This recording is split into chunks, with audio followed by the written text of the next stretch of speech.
बीते हुए बात को हम भुलाया नहीं करते, बीते हुए बात को हम भुलाया नहीं करते, हम किसी को तड़पाया नहीं करते, हम खुद ही रो लिया करते हैं, हम खुद ही रो लिया करते हैं, हम किसी को रुलाया नहीं करते।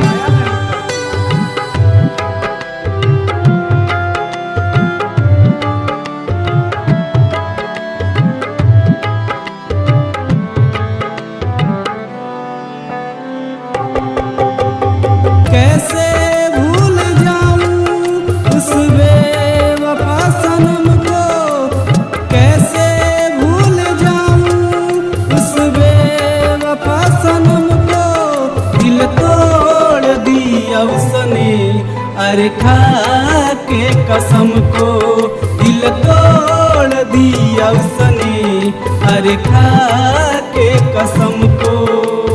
कैसे भूल जाऊं उस बेवफा सनम को, कैसे भूल जाऊं उस बेवफा सनम को, दिल तोड़ दिया उसने अरे खा के कसम को, दिल तोड़ दिया उसने अरे खा के कसम को।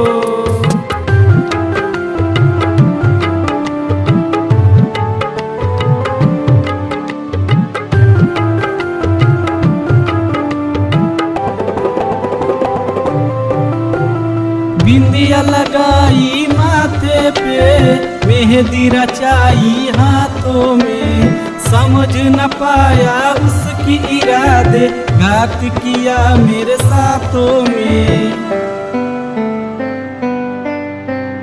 बिंदिया लगाई माथे पे, मेहंदी रचाई हाथों में, समझ न पाया उसकी इरादे, घात किया मेरे साथों में। खुश है घर बसा के अरे पाके अपने बलम को, खुश है घर बसा के अरे पाके अपने बलम को, दिल तोड़ दिया उसने अरे खा के कसम को, दिल तोड़ दिया उसने अरे खा के कसम को। आज हमें ठुकरा रहे हो, एक दिन जरूर पछताओगे, किसी ना किसी दिन तुम भी धोखा खाओगे। वफा जब याद आएगी इस सप्पू दीवाना के लिए जरूर आंसू बहाओगे। दिल का हुआ कोई टुकड़ा अपनी सुनाऊं किसको दुखड़ा, भूल नहीं उसे पाता हूँ उस बेवफा का अब मुखड़ा। दिल का हुआ कोई टुकड़ा अपनी सुनाऊं किसको दुखड़ा, भूल नहीं उसे पाता हूँ उस बेवफा का अब मुखड़ा।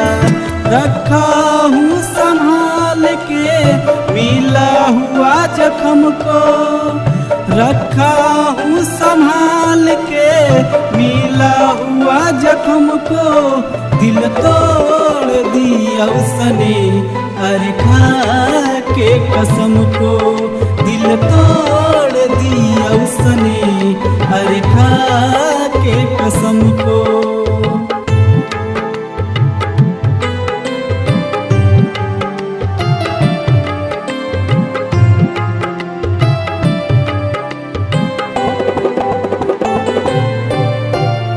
आँख से आंसू बहता है सप्पू दीवाना ये कहता है, प्यार किसी से मत करना, प्यार ये करने से डरता है। आँख से आंसू बहता है सप्पू दीवाना ये कहता है, प्यार किसी से मत करना, प्यार ये करने से डरता है। छोटू पीता रहता है गम में अब तो रम को, बेवफा पीता रहता है गम में अब तो रम को, दिल तोड़ दिया उसने अरे खा के कसम को, दिल तोड़ दिया दिया उसने, अरे खा के कसम को। कैसे भूल जाऊं उस बेवफा सनम को, कैसे भूल जाऊं उस बेवफा सनम को। दिल तोड़ दिया उसने, अरे खा के कसम को। दिल तोड़ दिया उसने, अरे खा के कसम को।